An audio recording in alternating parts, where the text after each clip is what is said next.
us all talk together, so I don't have the notes in front of me right now. Yes. Oh, okay. That's right. Got it. There's Joseph. Everyone give it up for Joseph and his intact pasties. That sounds like a terrible band name. Joseph, I was right. Joseph and Oh! That's another microphone. F10. Yeah, F10. I think he went upstairs to try and find the clip thing. Oh. I think that's what he was doing. It's probably a bad time. Yeah, he's the one that has it, so it's like, oh God. Okay, the doors are closing. That means we have to start. Oh no. Let me pull that up. I have to get really close to this. We have to pull up our notes. Yeah, Sorry. just a second. So it's I don't know okay. how to talk about that thing we do. Yeah, talking about that thing that we did for 5 years. Of all So the- this There he is. Okay, we can stop stalling. It's like you're the one that wrote the notes. We're like, This is the found footage Sonic panel. over. What is It it? is kind of taking the place of the How to Make a Web Series panel that we've done for the past couple of years. So it's going to focus a little bit more on specifically the found footage stuff. Genre. I guess you can call it a genre now. Are you gonna Cool, I come think on there's there? only 2 microphones. Yeah, there are. Yeah, there are. Here's one. Yeah, Tim, yeah, you can. You guys want to be up here and I can be out here maybe? What? Why? Let's spread it out. Or not, whatever. You're the one that is the most familiar because you wrote all the stuff. Talk about it, so you should be up here. Yes. So, And I'll be in the audience because I didn't read it yet. I forgot. Go ahead. Go ahead and start. yeah, we just, I thought it would be, Yeah. I thought it would be good to have an opportunity to talk about, some of the more, I guess, technical aspects of doing this kind of thing because we've never really gone that in depth in any of our panels before, other than Q&As and things like that. We only really went so far into it.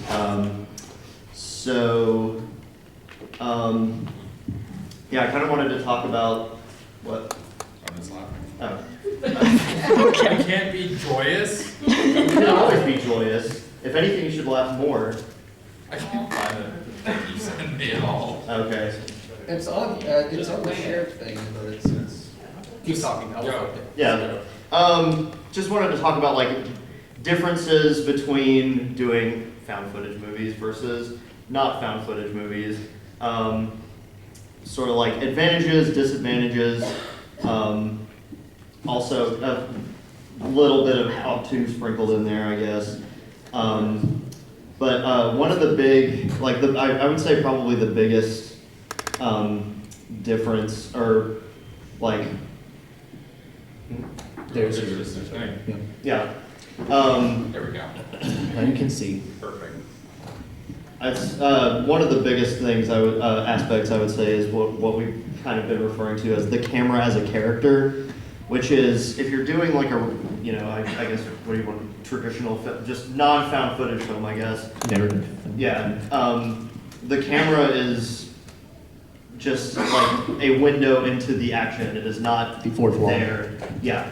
Unless it's a Mel Brooks movie and they're winking at it every once in a while. But for the most part, the audience isn't there. The camera isn't there. It's, like you said, it's the fourth wall. It's just like a window into the action. But if you're doing something like this, like Marble Hornets or another kind of found footage or mockumentary type movie, the camera itself is present in that world. And so that has to be accommodated for in different ways, but it presents some extra challenges in that, if you're writing a script for a narrative film, you just write the story. That's one thing I remember they said in screenwriting classes was if you're the writer, don't tell the director how to direct. Don't write camera motions or anything like that because that's not your job, that's their job.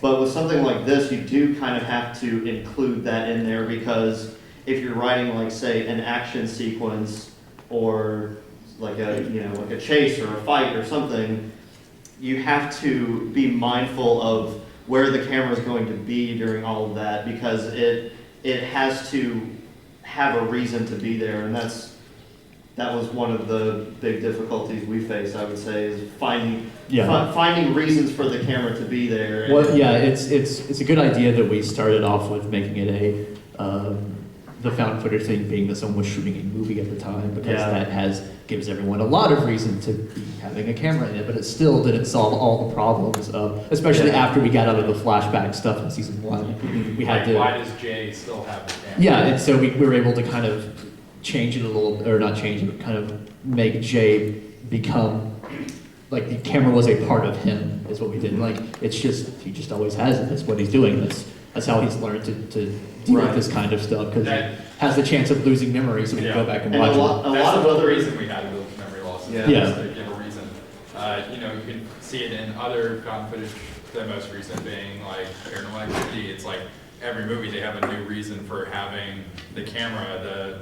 The first movie, it was like, oh hey, I've got this cool camera, I'm gonna set it up. Sex tape joke. But the second one was like security cameras. The third one was like he was like wedding videographer and stuff, so he had cameras there. Ours was memory loss, and they're film students already, so. Huh? No. I was gonna put it on this, but I guess not.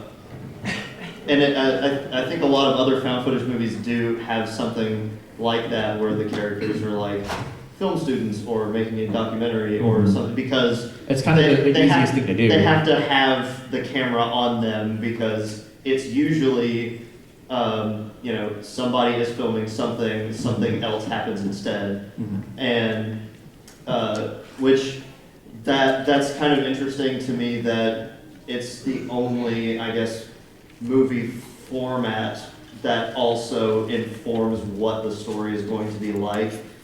As opposed to like a traditional movie, you can shoot it whatever you want, the story can be whatever, but like the found footage aspect always has to have some kind of conceit like that in it, regardless of what that is. With Cloverfield, they were filming a bachelor party or going away party, and then Cloverfield happened. and then big scary monster happens, and for some reason they don't put that on the camera.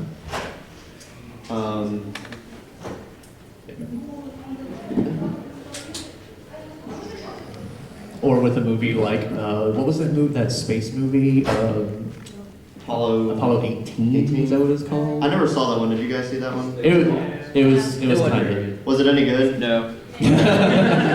It looked really cool too. Yeah, I watched. Yeah, it had some great trailers. I watched the clips for it, and I was like, man, this acting is not very good. I mean, that's not saying we're any better, but it was like, this is in theaters, that's not that great.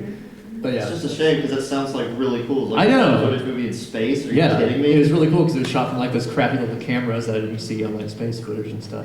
Yeah.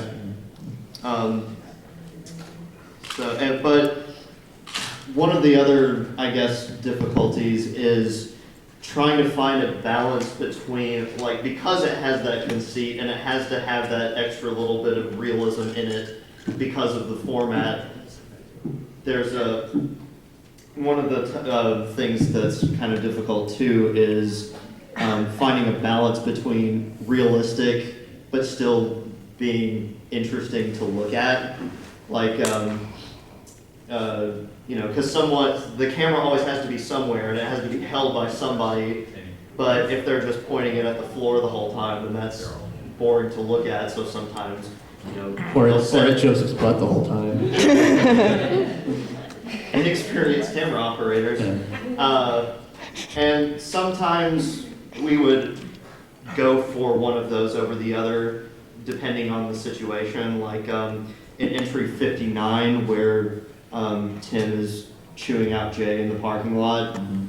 That, it would have been nice to actually show their faces and everything arguing, but from a story perspective, if we had done that, then he literally would have been pointing a camera in Tim's face while being chewed out for constantly pointing a camera in his face. So That's one of the reasons why I don't think Jay picked it back up after he dropped it either. yeah, so that one was an exception of going for story over visually interesting to have, you know, because having the shots of just the feet and everything that fit with what was happening. We did cheat that just a little bit in the next to the last entry. When you're That's what I was gonna say. Yeah, when you're getting punched in the face by Alex, it's like, yes, he just got punched in the face, and then he's bringing the camera back up again. It's like, why is that such a priority? But it's like maybe it was. I think we justified it by saying it was the emotion of him moving from the punch and stuff. But that's another thing to bring up is that it's really hard to imply this, but wherever the character looking and where the camera is looking, that is not always the same thing. Mm-hmm. And that's something that we always have to keep in mind is if a camera sees something, does that mean the character saw it? Most of the time it did. Sometimes though, it would usually be when the character wasn't holding the camera, like the intro when we were in the old Alex house. And I set the camera down, the operator was standing in that field, which is a really good shot. I really like that we did that. Man, we're awesome. That's being one of the instances where it's like, yes, the camera saw it, but Jay didn't. Or inversely, when Jay was hallucinating, maybe, and thought he saw something, but the camera didn't. So it's like, that's a better, it's something that the camera can't lie, or can it? And you know, it's one of the things that we played with. It's almost like, is the camera hallucinating? Can that happen? I don't know. So yeah,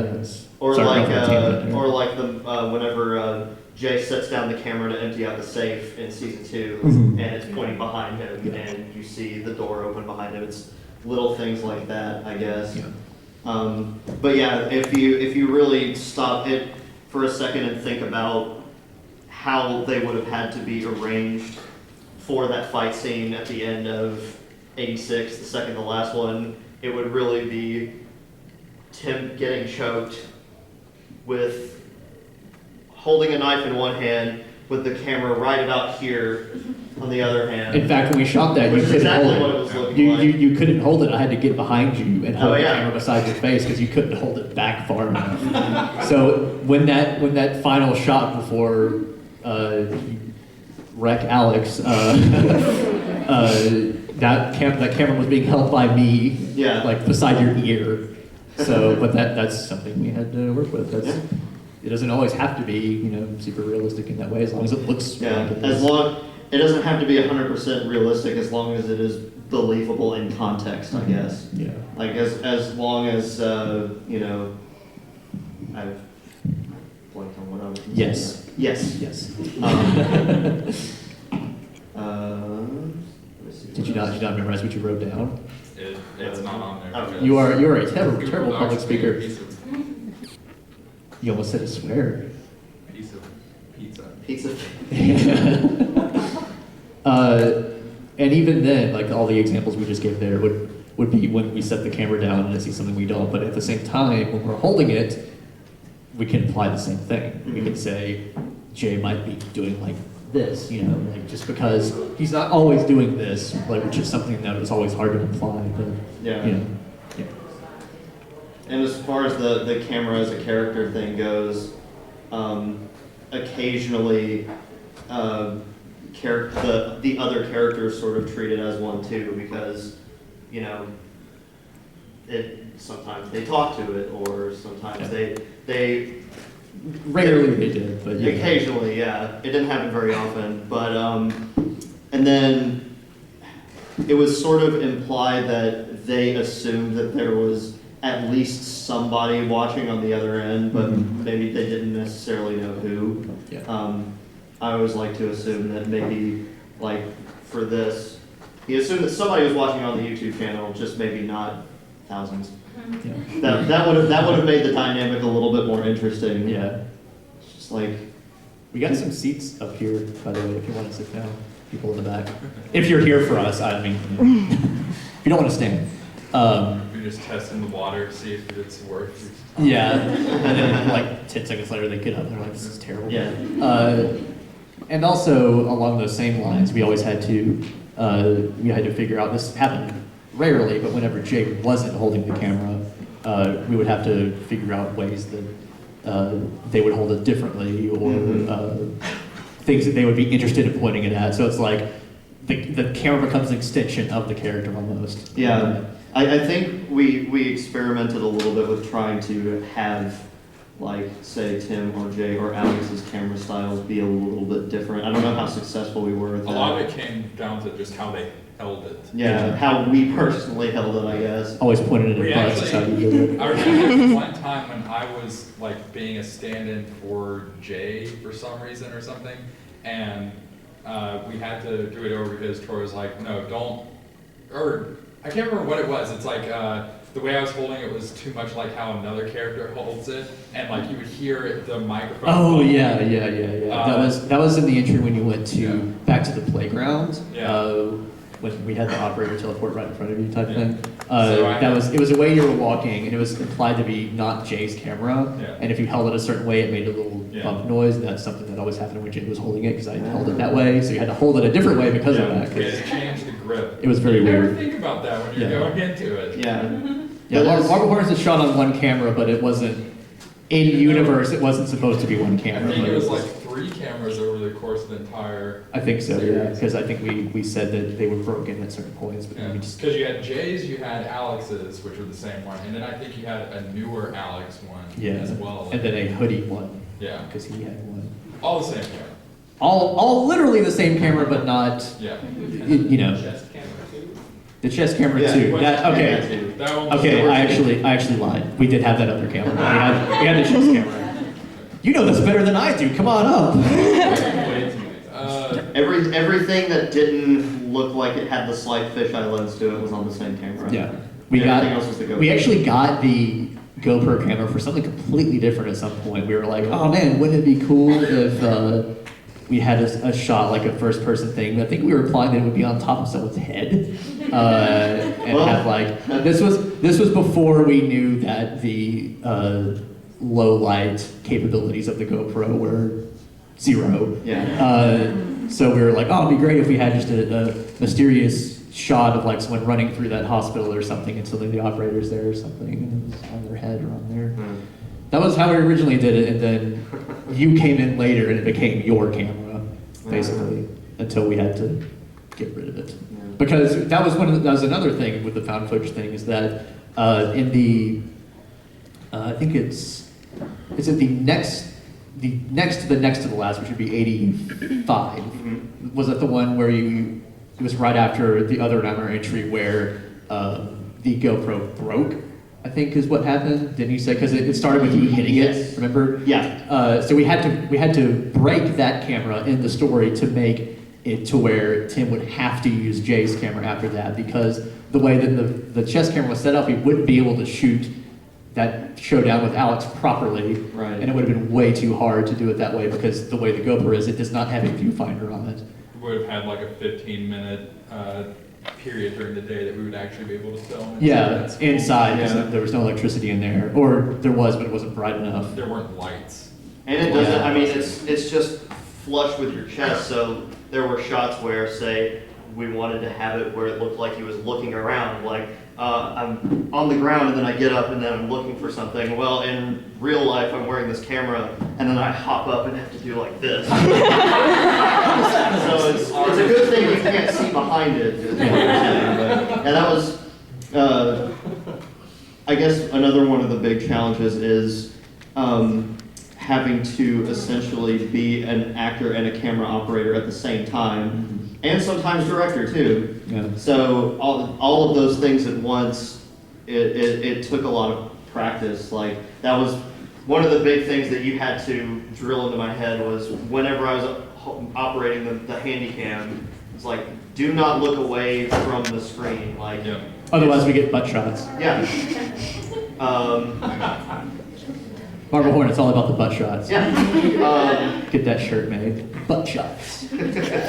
So like, yeah, because it's hard to train yourself whenever you're trying to do a performance in the scene, but also being the recorder as well. So it's like training yourself to only look like this it took a fair amount of practice. Well, it's also really weird. I don't think you had to do it very much, but I got I had to do it a whole lot, which is your voice had to sound like it was acting and not your body, because I couldn't like do hand motions or anything when I was holding it, so I had to like be like this and watching it the whole time. Yeah. So it'd just be like I would have to because it'd just be my voice on it, so Yeah. my motions wouldn't really matter most of the time. Practice your voice acting, I I guess. guess so. I don't know. So like when you were in your confession entry or whatever in the burnout hospital room, I didn't have many lines because of that, because it's like you can't really show Jay's reaction very well to this big bombshell, I guess. It's like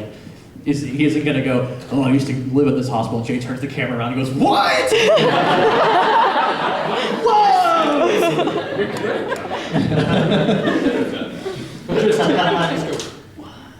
Believe this guy.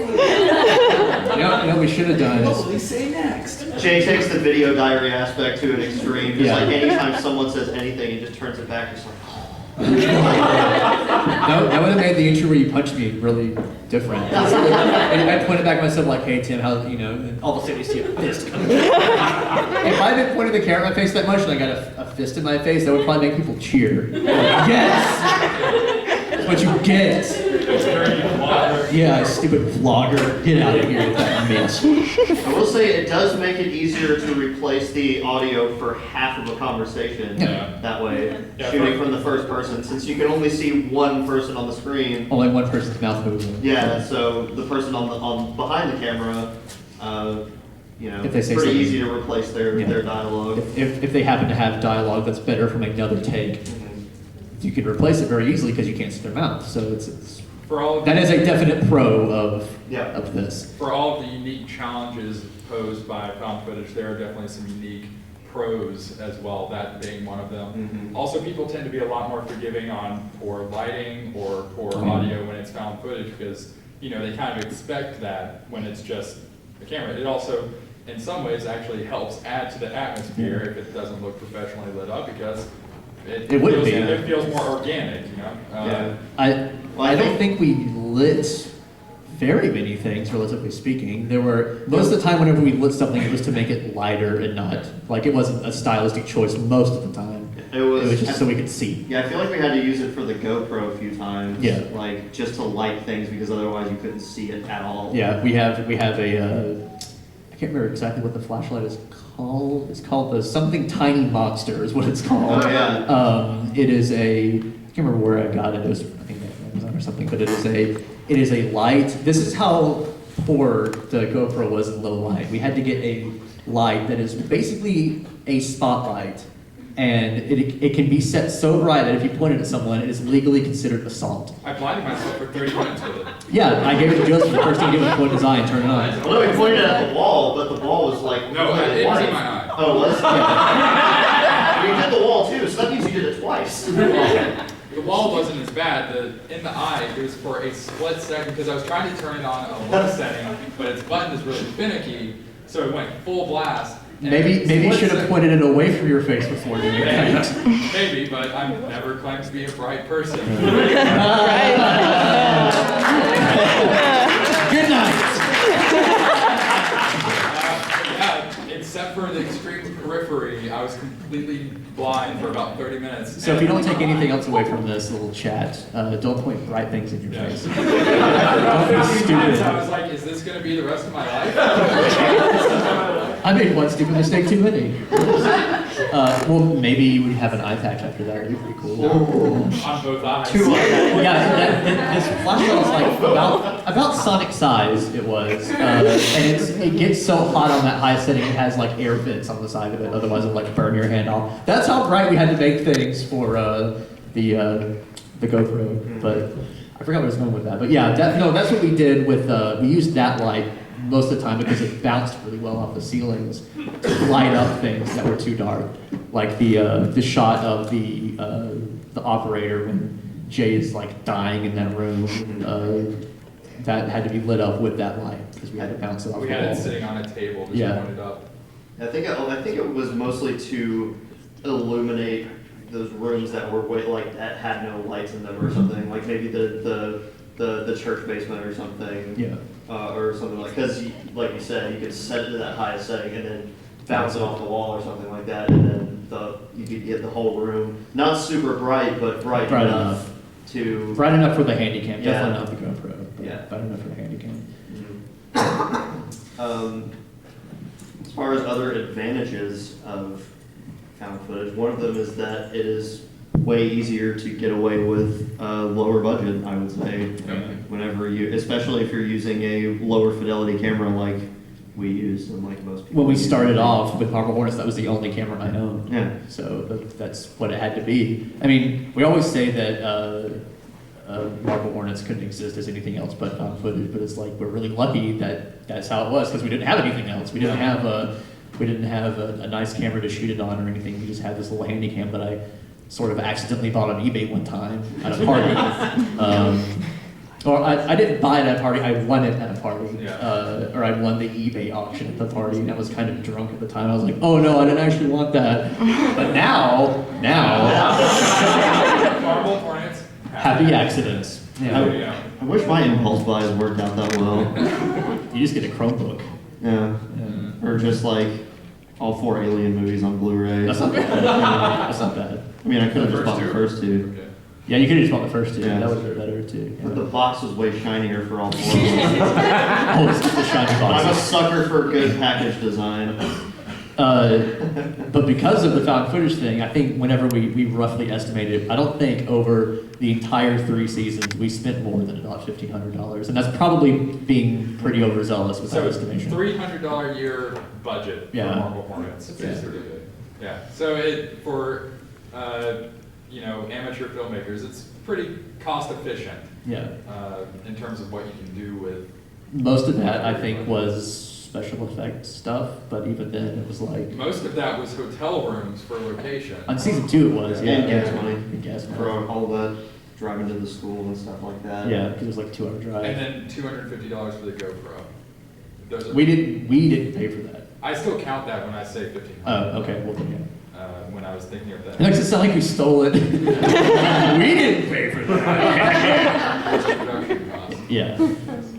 And they always say that like found footage movies, they sort of like they like inspire other people to make things, and it's like they're gradually getting even cheaper because it's like Blair Witch. I feel like the budget for that was like maybe 30,000, 25,000, something like that. Paranormal Activity's budget was like 15,000. Ours is like 1,500. The first one was 50,000. The first Paranormal Activity, really? That's what the people that made it told us. They had a nice camera, though. Yeah. Yeah. Yeah, they didn't pay for their set or anything. That was just Right. I think that was like the director's cousin's house or something. Mhm. Well, we've done it too. Our Yeah. locations are parents' houses and families' houses and things like that. Like the empty Alex house in entry 72 and 71, 70 or 71. I can't remember what Yeah. number the one before that is. That was just my grandparents' house that my parents were trying to sell. Which that was a fun thing because we shot 71. That house had been on the market for maybe like a year and a half, 2 years, something like that. We shot 71, and then my mom calls me and said, "Oh, we sold that house. You have about 5 days." This is right after we posted the last issue, so we didn't really have the next one written. Really, we knew that Tim and Jay were going to go there. Well, we had it written. That was the problem. We had it written to also take place at that same house. Yeah. So that was a fun 12-hour plus shoot. I think just all in one day. That was probably one of the scariest things we shot because we had literally no other chance to do it because it's not like you can come back to this mystery person's house that bought it. Yeah. Like, hey, can we make a movie here? Can you get rid of all the furniture again? Well, the person that bought it stood and watched you film part of it. Yeah, that was It's like, this isn't your house yet, lady. get out. We're making movies That's probably the most organized we've been without having Jessica. without on having set. Jessica. Because, that was our one shot to do it. Yeah. So we had our shot list ready and everything like that. With Jessica, it's a little bit easier because it's like, oh man, we don't want to look like Idiots. jerks. Yeah, we don't want to waste our time Uh, because she's an actual actress. Unlike us, we're not actual actresses like she is. She's doing like Beauty and the Beast on tour in like the UK or something right now. She's part of like an actual troupe. It's pretty Got cool. her career started. Yeah. She was That's not actually true. She was in Cartoon Network spots and stuff. Yeah. before then. Really? She Yeah. had an actual resume. Yeah. Yeah. Wow. When she came to She brought a the headshot audition. and a Yeah. resume. We didn't ask for any of that stuff. And we're like, you're already 10 times more professional than us. Yeah. Feel like I should give her a resume in return. Aaron's mine just says we made Marble Hornets, and it's like handwritten like a 3-year-old. Well, no, it's a resume that has like Marble Hornets back on it, but it also still has like our Applebee's stuff on it. Yeah. All of it. It's like relevant experience and then irrelevant experience. Is what it is. It's like one fifth of it is actual relevant experience, and the rest is that. So should we open up the floor to some questions about found footage? Yes, if you would like to direct us to talk about a certain aspect of this, that would be great. Go ahead.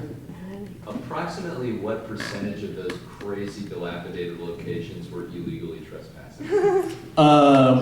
Some of them. Hey, you can't trick me. I'm not a cop. Let's tell you the place that we had explicit permission to be in, which was the school. Yeah. Because that was At the Tim. house. That was Tim, yeah, in the house. And we were able to go to the school because, some weird coincidence, Tim, that was he went to Catholic boarding school. Yeah. I didn't board there. You didn't board Someone there, did. Brian did. Yeah. And Tim just happened to be pretty good buds with the people that worked there when he was in high school. Buds. Yeah, Buds. we're buds. And then you really lived in that other hospital, right? Yeah, that's where I'm from. From a hospital in the woods. Yes. So, yeah, we could just, they were nice enough to, I'm kind of surprised they didn't at least have us like sign something insurance related or something. There were They things just we were like, doing yeah, go there. ahead. There were things that we were doing there that weren't exactly safe. Like you falling to the floor in the next to last entry. I mean, that was set up to be safe, but it could have gone horribly wrong. Yeah. Like you could have fallen off that table or something. Sure. We, wow, did I just completely blank after one word? Yep. I guess because you have to like do like permits and stuff and pay. No, a lot of the filming and We stuff don't- that I tried to do it. We don't work in Hollywood, so we don't need permits. Yeah. That was actually going to talk about that. We were approached when we were filming in a parking lot once or something. Or when did you guys ask the police officer about like how? We actually went to the police Yeah. station. And Yeah. we And tried to talked find to out them. how we could get permission somewhere, and they actually said, "Have you ever heard it's better to ask permission than forgiveness? Or forgiveness rather than permission." Good old cops. Yep. Yep. He was cool. Yeah, like when we were shooting the part of the entry where you're coughing up blood in the parking lot thing, when you have the GoPro on, while we were, is that something that? Okay. While we were shooting that, a cop pulls up and just, I mean, we found out later that they usually pull up in that area if there's people around when the businesses aren't open. I guess just as a precaution. And he was really cool about it. Luckily, we had the bottle of fake blood. It didn't look like I had just beaten up Tim or something. Well, I don't think we'd actually started yet, had we? Like, we just gotten there. I don't remember. Because I think we were like, I'm really glad we didn't already pour that fake blood on. Yeah. That fake blood tasted terrible too. Tim had to chug the most of it. Slightly mentholy, Yeah. It tastes kind of like toothpaste, but bad toothpaste, but it's also without the mint. Yeah. Toothpaste and plastic. Yeah. Toothpaste without the mint, but still has the burn. Doo-doo is what it tasted. It's gross, is what I'm saying. Yeah. So yeah, and that cop was even like, hey, if you guys ever need a cop for something you're shooting, you let me know. Like he said it like half jokingly. Like if we would have said, okay, how about now? He would have been like, okay. It's one of the benefits of not having to shoot in somewhere like Hollywood because people aren't super well versed in how this stuff works. And like anywhere in California, probably they would know exactly what it takes. And they'd be like, yeah, you can shoot here for a price. I mean, and they know exactly what to look for too. You can't even hide a camera out Yeah. there. They'll come up and be like, "Do you have a permit to shoot?" And they're like, It's that way in Nashville too. It's impossible to shoot without. I guess we can't come here then. We did shoot something here one time, but it wasn't in Nashville, I guess. Yeah. Any other questions for us with the flowers? Yes. When you're doing like the running scenes or anything where it's like a lot of action movement, Did you have a hard time looking where you were going, but also positioning the camera and not, falling over? I got pretty good at it. You can always tell, well, not always, but it's pretty easy to tell most of the time who's holding the camera during those running scenes.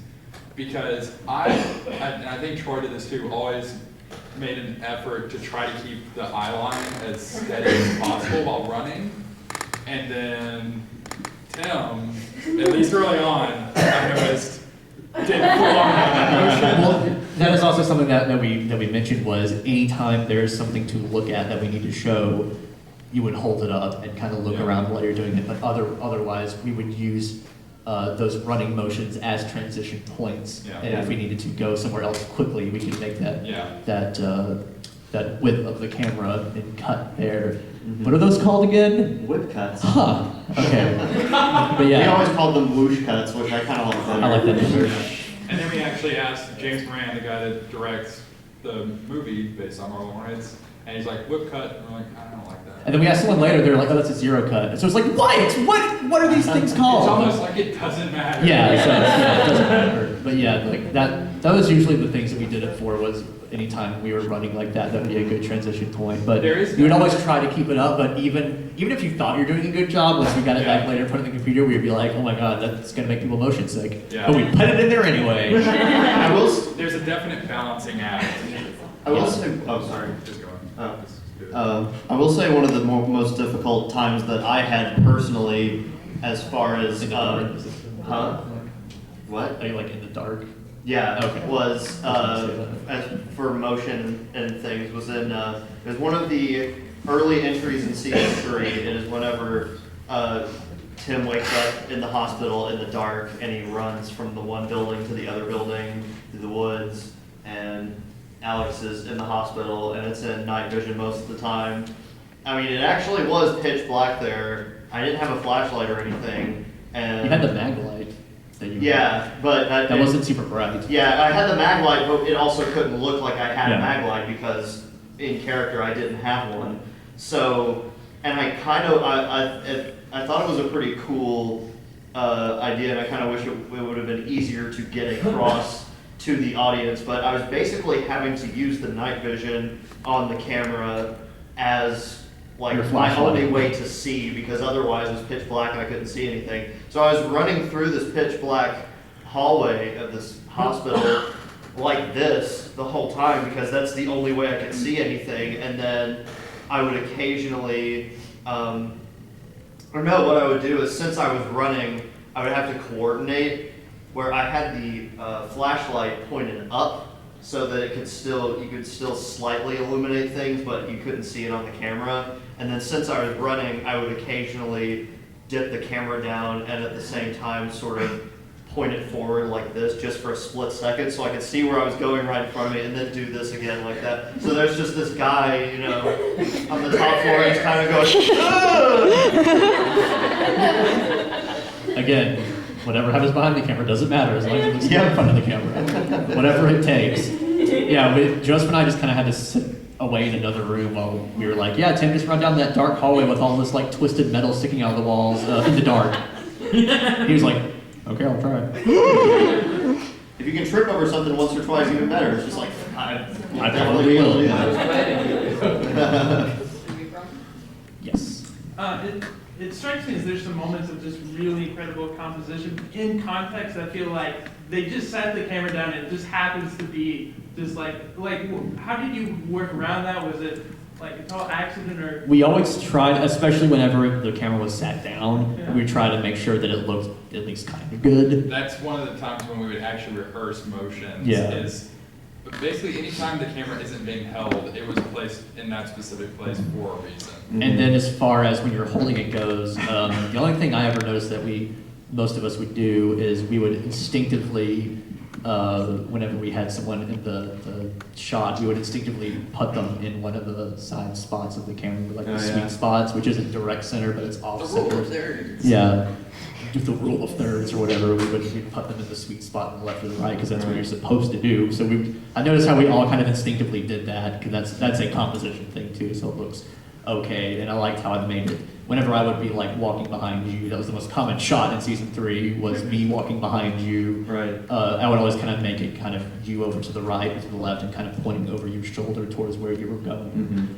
But yeah, anytime that we had the camera sitting still, like putting it down or dropping it or something, we would always make sure that it was, you know, an at least kind of nice looking spot. It's interesting because as soon as the camera leaves your hand and is now placed on a windowsill or the ground or something like that, you're no longer doing first-person camera work anymore, and it's actually fixed camera work. So, kind of jarring. So you, whenever you set it down, that's when you have to be really on point with blocking out what you're doing before you start rolling and everything, and think of it almost in a completely different mindset, even though you're still doing found footage. It's a weird gear shift to have to do when you change it. And shot composition was especially difficult for anything shot with the GoPro because, like we said, there's no viewfinder on it, and we normally wouldn't really have a way to preview the footage until a good bit later. So you would more or less have to try a bunch of different things and hope for the best, more or less. But it also has an absurd field of view. Yeah, so you just kind of point it in the general direction of something you want to show, and they'll probably be there. Yeah, it'll It's be almost there. like 180 degrees. It's ridiculous. Weird. It'll be there, but it might not be as visually impressive as you might think it would be because it was 80. It was one of the teleport ones. It was whenever it's like the shot where Tim is in his hospital room and you can see like the fire kind of overlaid on the shot. That was an actual bonfire that my parents helped us build on their land behind the house that we shot 72 in. It was pretty darn big. Yeah, and it was a really, really big fire, and I kind of wanted it to be more prominent, but then we got back and looked at it at the GoPro, and it looked really, really small and not very impressive at all. Looked like a campfire. And so that's why it still got used, just in that little overlay there. Didn't you bring the big boy camera with Yes, you we too, did. the We did. XL20? Mhm. Did you shoot anything with it? Yeah. I filmed that entire thing. Oh. But it obviously looked different. I guess it looked a little bit closer for me. Yeah. I remember looking at that, and I think that's what it was. Is the shot of your hand in front of it was what I wanted to use. Yeah. That's how we got it, was on the GoPro, and then that way it looked like it was being shot on the GoPro because that's what you were doing. I got really close to that fire. Too. Yeah, you did. Yeah, it was a little toasty. Yeah. What else we got? Yeah. One of the things I love about the series is I find it really easy to connect with the characters because it's in first person. It becomes very easy to break down that wall. But I always wondered, how did you guys get around needing anything that required two hands? Was that a challenge? Yes. Yeah. Sometimes we there kind been of some- cheese it. There are interesting things like, what's the entry where? I take the key. Yeah. Yeah. 46. We had Key. the camera in one hand, then put Jay's flashlight under his arm, Yeah. and then grabbed, and it ended up making it look like he had three hands. But I mean, that's the thing. Whenever someone asks about that, whenever someone is like really sharp and notices that, you're like, where did that other hand come from? Like, I thought he was holding the flashlight. It's like, oh, he stuck it under his arm. Like he did what I literally did. Is what I Again, say. one of those unique challenges. Yeah. Of footage there. Yeah. Or like when Tim is climbing up the sewer tunnels into the school, climbing up the ladder while holding a camera, while holding a flashlight, Also, and holding a knife. The red- Yeah, the knife is positive. the red tower when Jay climbs it, it was me. I'm not a heights person, so I'm not choosing to do it. Holding the camera and then like letting go with my hand and then grabbing the next step before I fall. You didn't have a problem with it. You're like, yeah, let's do it. Yeah, but it's just, this is interesting. There's one point in that behind the scenes thing we shot for entry 85. You climbed up on the ladder that we used for when Brian goes out the window. There's a ladder there so we could climb out before we cut to him on the ground so he wouldn't die. And there's a shot of you climbing up on it and you're just sitting there and you're just like, I'm kind of scared right now. Like, because you're on the tip top of that ladder Yeah. and you're just like, I don't like this at all. So that's the only time I've seen you scared shooting something, and you weren't even really shooting something, and you had both hands. So I guess I couldn't have asked you to climb up that ladder with the camera. I don't know. I don't think you would have let me climb the ladder when the camera. That's true. I was always afraid. Not up that high. Constantly afraid of breaking that camera. Because the only one we had is like, oh, I don't care if Joseph falls, as long as you just call camera first. You told me on more than one occasion, if you fall, Protect the camera. protect the camera. You'll get better, it And- won't. Yeah, I'm right there with him. Yeah, I have my plan. If I fall, I'm gonna curl Tuck, up. yeah, like it's a football or something. Yeah, Tuck I'm your gonna teeth. tuck, and I'm gonna save that camera. Kind of break your back, but save the Yeah. camera. Did you actually fall out of that tower? No. No. That was Did you drop some? one of these. Hey! Marble Hornets. That's our new like secret handshake. So you look like, No, we were like two steps up. yeah, it was 2 steps up. I think I'm the one that gets because it's like on the ladder and you go like 2 rungs up. Because and you see would what see your pants or whatever, so you Yeah. had to do that. I just I asked kinda, if you wanted to go one more step up and you're like, no. Yeah, I got 2 up and then just kind of like hopped off of it and then just kind of fell backwards later. And then that's the magic of it is that later you can go into the editing software and speed it up a little bit so it looks like you're falling harder. And then you just get the sound of not that, but Yeah. like a, oh, I'm in that dirt. oh, that. That's what it would sound like. So yeah, it does require us to be a little bit of a daredevil at times, just because we Tim don't have was usually our go-to person with that one. It's fun. Tim had no self-preservation at all. Nope. I want to be a stuntman. Is that still a viable career option? I think so. Has it ever been? Have you ever seen that movie Drive? He was a stuntman. He was also kind of crazy. So. Yeah. Yes. So I was wondering, like I know this is a found footage film, so I guess it really kind of applies to that. When you were kind of writing this, do you think it was better to like write it as you went? Like, did it make you think about things different? Like, oh, we did this in this last entry, so it would be better to integrate this, or like, would you prefer to have written it all at once and then just shot it? We would have preferred to have written it all I at don't know once, that- but I don't know that it was better that we wrote it on the fly. I think the way we did it ended up being to its favor, despite our best efforts. Yeah. Is that the things that we did write in advance, we also still had time before we got to them. So we had time to kind of go back and be like, is this really what we want to do with this? And the things that we would do writing as we went would affect that maybe. Yeah. We'd be able to keep that in mind. So I think ultimately, despite what we thought, it actually worked out okay to write it that way. Right. But If we were giving advice. if you were giving advice, which I guess we are, I would say write it in advance. But it was still fun to. Yeah. It was still a fun challenge when we wrote ourselves into corners constantly. It is a little bit easier to make those last minute adjustments with found footage because it's a lot easier to finagle something out of your footage than if it were fixed camera. And with found footage, like the low budget of it, it's not like you have to go back and reset up everything Yeah, later. it wastes $1,000 Yeah. on one day if You shit's can- not being used. You can use the camera's shortcomings to its advantage. Like sometimes it'll go out of focus because it's on autofocus. Yeah. Sometimes it'll go out of focus because you blurred it to cover something up, but you Yeah. can't tell which one it is. You'll always notice that whenever we point at something that might have a logo on it, the camera mysteriously falls out of focus. It's so weird. Yeah, and the GoPro falls out of focus sometimes, even though it is not able to do that in reality. It was whenever you would have the GoPro on and be pointing at your steering wheel and it had the Mercury logo right there. It's like, oh, it fell out of focus. Whoops. Yeah, I will say I do think that it was advantageous to the way that we did it because writing it and seeing it on the page versus seeing it actually finished, you're sort of able certain things that you may have not meant to emphasize as much, like just as writing it, you might see it and then sort of have a different view of it than you did whenever you just had it written down. And so that might influence your decision to tweak something about the next one, like, the way something looks or just the way something played out might have ended up being different than how you thought it would be, and you can make adjustments accordingly, and that can sort of have a ripple effect the longer that you do it, because then that one little change that you make early on might still have far-reaching consequences later on, and That happened to us several times, but I can't remember any Yeah. instance of that. Marble Hornets on the whole is a very flexible production. Yeah.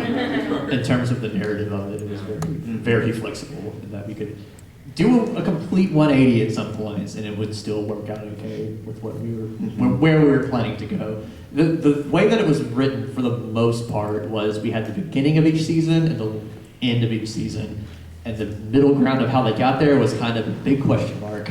And so we never really wrote more than 2 or 3 entries ahead of ourselves most of the time. And even then, it was very vague ideas. Yeah. Like we had our outline of just sort of like the very most basic thing that we would want to happen in each of them, more or less. But the whole surrounding details, like everything except that one sentence was pretty much, we would only write a couple of those in advance, if that. I mean, I guess with that ripple effect, you know, an example of getting something different out of it after you've already shot it was the interview with Tim entry, because we had that written as the Tim character could kind of go one way or the other, kind of, and then the audience sort of noticed how fidgety he was, and like they picked up on that, and they were like, he's really fidgety, he must be up to something. And we were like, that ultimately led to you. That ultimately led to you When becoming. really Tim is just a fidgety person. I'm an incredibly fidgety person all of the time. Whenever we're doing podcasts, just constantly. Can't stop touching things. Always touching You things. say as you're fidgeting. Oh, I'm fidgeting like crazy. Yeah. We're all So yeah, fidgeters. that ended up making you becoming Masky, and that ended up you becoming the star in season 3 pretty much. So good job fidgeting. We have 10 or 8 minutes, so we'll try to answer the questions as fast as we can. Yes, a little left. Yeah, you. Yeah. Do you have any found footage films or series that you might recommend on technical aspects if someone were to like study the techniques in it? Technical aspects, probably Blair Witch Project. I mean, it was the first of its kind. One that we had suggested to us, like in season 1, was called the Poughkeepsie tapes. That's a pretty good one. And I really liked that one too.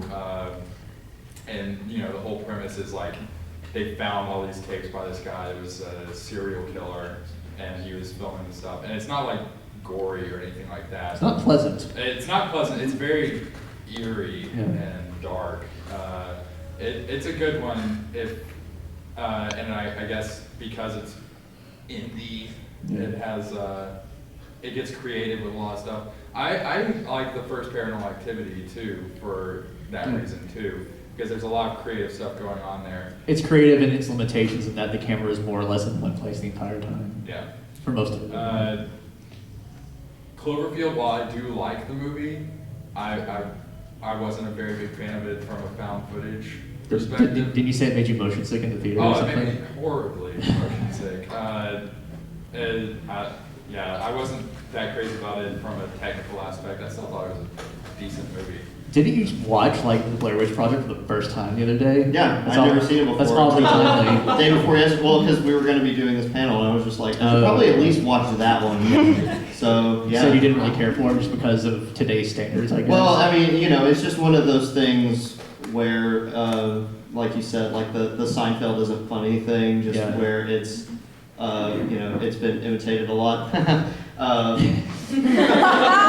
And so, I mean, you know, at least technically, I was, you know, it was still really impressive to me just because, like, that wasn't really a thing yet. Yeah.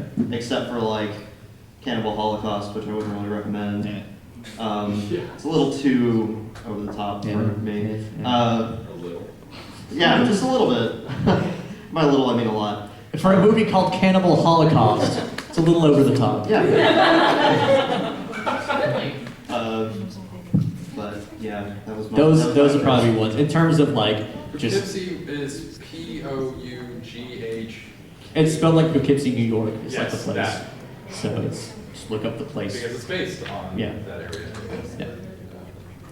So these are all like horror things. Have you ever heard of any of that other genres in found footage, or could you even see applying? I guess mockumentaries are technically. Yeah, in the same vein. It's just, I think it seems like that. Same ballpark. That it just seems like that format seems to be the most appealing for people who want to make horror films. I guess because it's more immersive that way.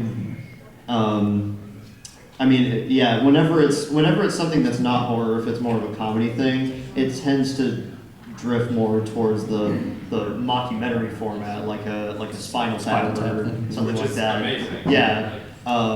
Or Would I you say Man Bites Dog is a horror type thing? that was on. Well, I wouldn't say it's necessarily horror, maybe, but it was on that found footage list. Yeah. That is a movie that does found footage that is not specifically horror. It's called Man Bites Dog. It's on Netflix, I think still. Where these like French production guys follow around a serial killer, but it's not horror. It's just him explaining how he does things, and it's kind of just weird in how it works. I did, when I was looking up found footage movies, I did see one. I really want to see, but I haven't seen it yet. Have any of you guys heard of a movie called Incident at Loch Ness?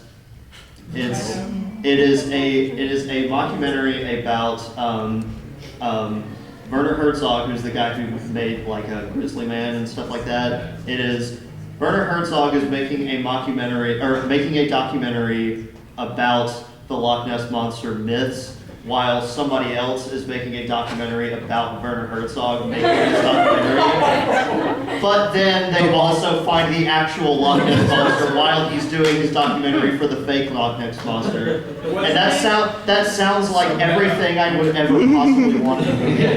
What's that called? Incident at Loch Ness. Wait, it is funny. It is? Good. That sounds like a recipe for greatness. So 3 minutes. 3 minutes? Okay. Can I answer questions fast? Yes.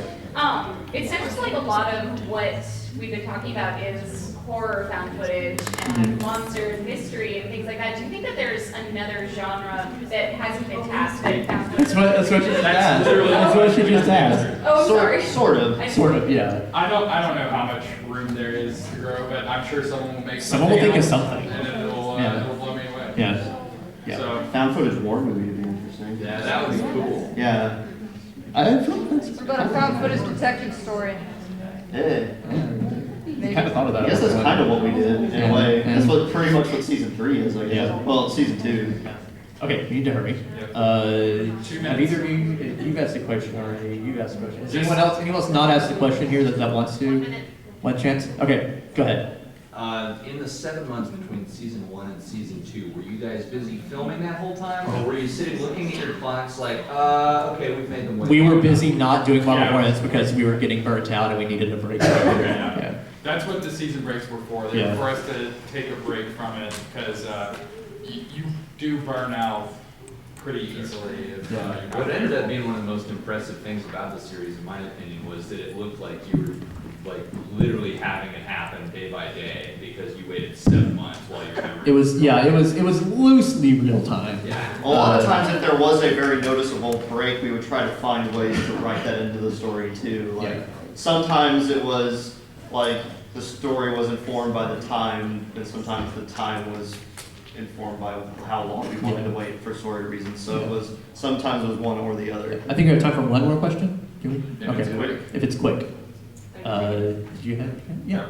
Go. Okay, I know this is like, found footage movies can't really do this, I know, like, when you guys had, you would have like the text come on stream, like, Jay talks to like the audience through his, little text inserts, Mhm. but you also had later on, like, Jay or Tim sometimes would talk to the audience, like, just be a monologue on Mhm. camera, so like, all the times when you wanted the character to talk to the audience and you had both options, was that like anything, was it a total like no-brainer, which to use is like a terrible question? We usually tried to go for the text because we didn't want it to be really vloggy. It kind of depended on what kind of feel we wanted for the scene. Like at the end of entry 80, for instance, like it felt like after something that big happened, the text felt sort of, I guess, More stark. Too stale, or not stale, but too what's the word? Sterile. Yeah. It felt Or no, I'm too- talking about like at the end of entry 80, like Oh, yeah, like as to- yeah, we yeah, only yeah. had the text because like something big happened, and having a monologue at the camera like immediately Yeah. wouldn't have really left the same feeling at the end of the entry. That Other way. than this wasn't supposed to happen, and that's Yeah. it. just leaves it Yeah. cold like that. Would be, Yeah, having it on the text, it felt better, Yeah. basically. And other times we thought like, should we put text here? And we just said, no, leave it as it is. We'll just Yeah. leave it like that. But yeah, I think we've run out of time. Thank you so much for coming. Our next thing is at 8, is that right? Yep. 8 in Palomino will be our live commentary. We hopefully will be able to show you a clip from the Marble Hornets movie. Not the Marble Hornets movie, but a movie based on Marble Hornets.